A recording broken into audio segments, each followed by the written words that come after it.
company private limited, and CBI picked up of the investigation and filed an incomplete charge sheet without with respect to remaining accused persons. तो मतलब इसके कुछ समझो 2 या 3 हिस्से थे, उनमें से आपने एक हिस्से पे इन्वेस्टिगेशन कर दी, लेकिन जो एक अहम हिस्सा था criminal conspiracy of Merit Trac company और एसएसबी ऑफिशियल्स जिनके नाम जो नामजद है इन द एफआईआर, उनके बारे में आपने इन्वेस्टिगेशन नहीं की, इसीलिए the CGM court vide its order 30/12 has returned it back. In fact ये दिल्ली में भी अखबार में खबर में आई थी जिसमें ये लिखा था कि CGM has pulled up the CBI in this case. और इसमें एक और हवाला दिया गया जो सीबीआई सीजीएम जम्मू ने दिया। उन्होंने कहा कि investigating agency in similar chargesheet एक एफआईआर 2008 की सब इंस्पेक्टर स्कैंडल को लेके, उसमें भी इन्होंने इन्वेस्टिगेशन कंप्लीट नहीं की, हालांकि उसमें ट्रायल चल रहा है रिगार्डिंग क्योंकि उसमें हाई कोर्ट की डायरेक्शन थी to complete the investigation, still उसमें भी इन्वेस्टिगेशन कंप्लीट नहीं हुई थी, तो उसका भी हवाला दिया गया कि आपने पहले भी ऐसे ही किया है और उसमें भी 2022 की आप देख रहे हैं न्यूज़ सैर इंडिया और मैं हूं अरफाज अमडैंग।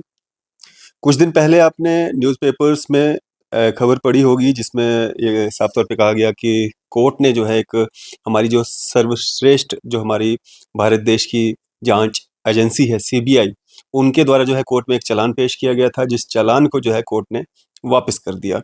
इसी सब पे बातचीत करने के लिए हमारे साथ मौजूद हैं एडवोकेट आशीष सिंह कोतवाल जी। बातचीत करेंगे। सर, स्वागत है आपका न्यूज़ सैर इंडिया में। Welcome, thank you. Ashish ji, क्या ये पूरा मामला है, क्यों कोर्ट ने जो है हमारी सर्वश्रेष्ठ जो जांच एजेंसी है उनके द्वारा जो चार्जशीट दाखिल की गई थी उसको वापस कर दिया कोर्ट ने? हाँ, ये चार्जशीट को वापस किया 30/12/2023 को। हमारे जो learned chief judicial magistrate Jammu है उन्होंने वापस किया था इसको। उसका reasoning around there were 3-4 reasons. ये चार्जशीट बेसिकली फाइल की गई थी FIR number 1 of 2023 with regard to junior engineer examination हुआ था कोई जल शक्ति डिपार्टमेंट का। तो देयर वाज सम रिपोर्ट की उसमें इरेगुलरिटीज हुई हैं और एक कमेटी ने बेसिकली इवन इसमें एफआईआर जो रजिस्टर हुई थी वो की है GID secretary Jammu and Kashmir ने। They wrote a letter to the director CBI Delhi and after this FIR was registered way back in January 2023। Exam ये आई थिंक मार्च में हुआ था 2022 में जी। तो जब ये एफआईआर रजिस्टर हुई, अब ये चालान पेश हुआ था, तो चालान में बेसिकली वापस किया गया सीजीएम ने, उन्होंने कहा ये इनकम्प्लीट चालान है। एक्चुअली जो एफआईआर रजिस्टर हुई थी ये अराउंड 7 और 8 लोगों के खिलाफ हुई थी।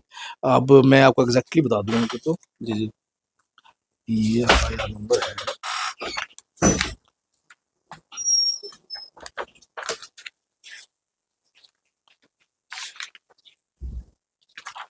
ये एफआईआर हुई थी 7 लोगों के खिलाफ। पहला नाम था Merit Trac company service private limited Bangalore. Second number था Mamta Rajput administrative officer JK SSB. तीसरा नाम था अंजू रैना सेक्शन ऑफिसर। 4, 5, 6 और 7 ये अननोन थे, unknown beneficiary candidates, unknown officials of Merit Trac company, unknown officials of SSRB and seventh number था unknown others. तो ये तकरीबन 7 लोगों के खिलाफ एफआईआर रजिस्टर हुई थी। लेकिन मैडम ये जो ऑर्डर आया सीजीएम कोर्ट का, उन्होंने इसमें ये कहा कि आपने प्राइवेट बेनिफिशरीज और अननोन जो पर्सन प्राइवेट पर्सन थे उनके खिलाफ चालान पेश किया, लेकिन आपने जो कॉन्स्पिरेसी मैरिट ट्रैक की हुई थी एसएसबी ऑफिशियल के साथ जिसके तहत एफआईआर रजिस्टर हुई, उसके बारे में आपने कुछ नहीं कहा, कोई जिक्र नहीं किया। जो चालान पेश किया गया था प्रॉपर जानकारियां उसमें नहीं थी। बिल्कुल, बेसिकली चालान इनकम्प्लीट था। इनकम्प्लीट का मतलब ये था कि जो इन्वेस्टिगेशन थी वो कंप्लीट नहीं थी।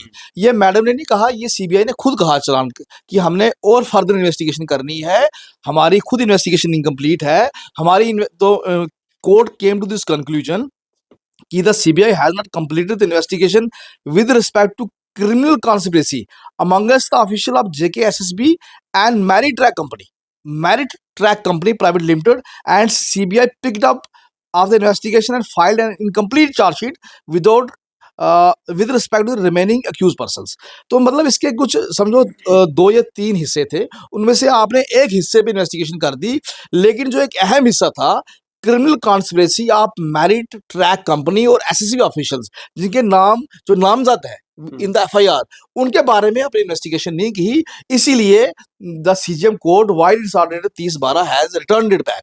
इनफैक्ट ये दिल्ली में भी अखबार में खबर में आई थी, जिसमें ये लिखा था कि CGM has pulled up the CBI in this case.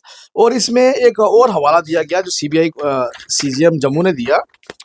उन्होंने कहा कि investigating agency in similar chargesheet, एक एफआईआर 2008 की सब इंस्पेक्टर स्कैंडल को लेके, उसमें भी इन्होंने इन्वेस्टिगेशन कंप्लीट नहीं की। हालांकि उसमें ट्रायल चल रहा है रिगार्डिंग, क्योंकि उसमें हाई कोर्ट की डायरेक्शन थी to complete the investigation, still उसमें भी इन्वेस्टिगेशन कंप्लीट नहीं हुई थी। तो उसका भी हवाला दिया गया कि आपने पहले भी ऐसे किया है, और उसमें भी 2022 की चार्जशीट फाइल थी, अब 2024 आ गया है, आपने कुछ नहीं किया है, तो आप इसमें भी कंप्लीट करके लाओ। बल्कि जो सब इंस्पेक्टर का चार्जशीट था, उसमें what the plea was taken by the CBI was that we have got the smaller conspiracy, we have investigated the smaller conspiracy, but we need further investigation with regard to unearth the larger conspiracy। लेकिन वो larger conspiracy अब साल 1.5 साल हो गया, अभी तक CBI ने कोर्ट में कोई भी स्टेटस रिपोर्ट में कोई दाखिल नहीं की क्या है। और उसको भी बुनियाद बना के इनका जो कंडक्ट था इस एजेंसी का with regard to the investigation of alleged leakage of question papers with regard to sub inspector, their conduct, so the CGM has taken that ground also कि you even did not you haven't completed your investigation with regard to that FIR, and no further supplementary charge sheet has been filed in that FIR, and in this FIR also you are just completing your investigation only with respect to one aspect, that is criminal conspiracy of the private people. But what about the SSB officials and officials of Merit Track Company Private Limited? इसीलिए वापस किया गया। Ashish ji, CBI जैसी जांच agency इतना delay कर रही है, लोगों का भरोसा सीबीआई पे है, किसी के साथ भी अन्याय होता है तो लोग मांग करते हैं कि सीबीआई जांच हो, और सीबीआई जांच इतनी लंबी खींचे, तो क्या कहना चाहेंगे इसमें? नहीं, इसमें मैं ज्यादा नहीं कहूँगा कुछ डैंग साहब। अब सीबीआई भी एक जिस तरह एजेंसी है, इन्वेस्टिगेटिंग एजेंसी है, ये एक एक्ट के तहत बनी थी दिल्ली में, दिल्ली स्पेशल सम एक्ट है, पुलिस एक्ट, उसके तहत बनी थी। तो हर एक स्टेट की एजेंसीज होती है, हमारी जैसे क्राइम ब्रांच है, विजिलेंस है, एक स्टेट पुलिस है। तो इनफैक्ट मैं तो ये कहूँगा जो हमारे स्टेट पुलिस है वो एक बड़ी सक्षम है। मैं ये कहूँगा Jammu Kashmir police crime branch बड़ा एप्ट जो काम करती है, इन्वेस्टिगेशन बहुत अच्छी रहती है।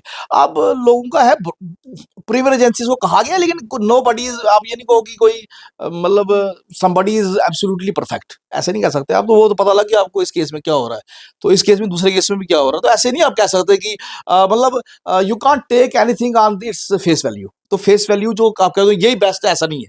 तो ये डिपेंड करता है उसके ऑफिशियल्स कैसे कैसे काम कर रहे हैं। लेकिन जो ये ऑर्डर आया है, it is not a small thing, it is a big thing. And you just see कि फ्रंट पेज में खबर थी डेली एक्शन, उसमें लिखा गया था कि CBI pulls up, I am sorry, CGM pulls up CBI. तो it's not a small thing, मतलब एटलीस्ट जो आप कह रहे हैं भरोसा है प्रीमियर एजेंसी, लेकिन अब ऐसे ही आप इन्वेस्टिगेट कर रहे हो कि एफआईआर में जिनका नाम है उनका नाम आपने आपने इन्वेस्टिगेशन नहीं की है, और जिनका जो दूसरा एक हिस्सा है आप उसको कंप्लीट कर रहे हो। क्योंकि मैं बता दूं, जहां तक with regard to sub inspector scandal की बात है, जो इन्वेस्टिगेशन थी, एफआईआर नंबर 8 है वो 2022 की। अगर उसकी आप बात करें तो उसमें एक्चुअली हमें डिफेंस लाइन दैट केस, उसमें हमारा उजर यही है कि incomplete chargesheet has been filed by them. Incomplete why? क्योंकि I don't know why, what is the reason behind that I don't know, लेकिन incomplete chargesheet has been filed, और इसकी प्ली हमारी सुप्रीम कोर्ट में पेंडिंग है कि whether we should get benefit of default bail or not, that is pending before the Honorable Supreme Court of India। तो उसी के तहत फिर ऑनरेबल जो जज हैं हमारे, उन्होंने इस पे she has taken cognizance over the matter, and this is a very good order, and this is a you can say alarm to the premier investigating agency of this country, of our country, that everybody should work in a professional way। मैं तो ये कहूँगा, और होना चाहिए तो करना चाहिए, तो क्यों नहीं किया वो तो आप उनसे पूछ सकते हैं बेहतर। बिल्कुल। तो आशीष जी, आगे इसमें क्या होगा, अब फर्दर क्या इसमें रहेगा? नहीं, अब ये देखिए, अब सीजीएम को जो ऑर्डर है, उन्होंने कहा था इन व्यू ऑफ द, देखिए मैं वो पढ़ाता हूँ, The charge sheet specifically reveals that further investigation is pending. The investigation arising out of FIR is incomplete as only one aspect of the investigation pertaining to leakage of papers has been done. As far as allegations pertaining to officials of SSB and Merit Track Company is still pending. All the allegations contained in FIR have not been investigated by the IO, therefore rendering the charge sheet incomplete. These are the observation, very serious observations of CGM. In view of the above, the piecemeal charge sheet filed by the IO investigating agency officer can't be entertained till completion of further investigation. Therefore, they are directed to hand over the charge sheet along with the documents and to submit a complete charge sheet before the court of law. So, court ने भी कहा एक complete charge sheet दी जाए. और अब मुझे लगता है जो एस्पेक्ट था ये particularly with regard to conspiracy amongst the officials of SSRB and Merit Trac company has to be investigated now. कोई समय सीमा तय की गई समय सीमा नहीं है, समय सीमा इसमें कोई तय नहीं की गई है. हेयरिंग नहीं नहीं नहीं नहीं, अब हियरिंग क्या था, क्योंकि चार्जशीट क्या होता है, पहले एफआईआर रजिस्टर होती है, फिर जो भी इन्वेस्टिगेटिंग एजेंसी है वो उस पर इन्वेस्टिगेशन करती है, फिर उसकी एक रिपोर्ट होती है, उसको कहते हैं हम चार्जशीट. चार्जशीट एक किस्म का होता है चार्जेस जो उसने सारी इन्वेस्टिगेशन की, एंड इसका ऑथर होता है investigating officer. He is the author of that particular story you can say. वो फाइल होती है कोर्ट में. तो कोर्ट में जब मैडम ने उसको वापस कर दिया तो now the ball is not in the court's domain, now it has gone to the CBI again. अब इसमें मजे की बात बताता हूँ आप इसमें दिस एफआईआर, क्योंकि रजिस्टर जो होती है वो या तो एफआईआर इन्वेस्टिगेटिंग एजेंसी खुद रजिस्टर करती है या पुलिस कोर्ट को डायरेक्ट करता है, जाब्ते हैं सीआरपीसी में, या उसमें कोई कंप्लेनेंट होता है. इसमें जो कंप्लेनेंट है वो जीएडी सेक्रेटरी है. तो मुझे लगता है जीएडी जो कोर्ट ने आज काम किया है वो जीएडी सेक्रेटरी ने करना चाहिए था कि जनाब ये इन्वेस्टिगेशन कंप्लीट नहीं, उसको स्टेटस रिपोर्ट मंगानी चाहिए थी. पहले तो एक साल, अब जनवरी में this investigation started and now FIR challan was produced in December. लोग 12 महीने हो गए पूरे रफली. तो उसके बाद भी जीएडी सेक्रेटरीज नो वेयर, मतलब at least they should have followed it, and now the CGM is taken a very good this decision of the court. अब ये तो इन्वेस्टिगेट करेंगे, लेकिन इस एस्पेक्ट में उनको करना पड़ेगा. फिर that is see how that court takes up, फिर दोबारा कोर्ट में आएगा करना. फिर देखिए ये this is how the procedure works, this is how the court works. चलें, शुक्रिया हमारे साथ बातचीत करने के लिए. Thank you. तो ये थे हमारे साथ एडवोकेट आशीष सिंह कोतवाल जी. बात कर रहे थे हमारे साथ. आपकी सब पे क्या राय है? आप भी अपनी राय जो है जरूर साझा कीजिएगा. इसी तरह की मजीद अपडेट्स के लिए आप देखते रहें न्यूज़ शेयर इंडिया. मैं अरफाज अहमद, कैमरामैन शाहनवाज के साथ.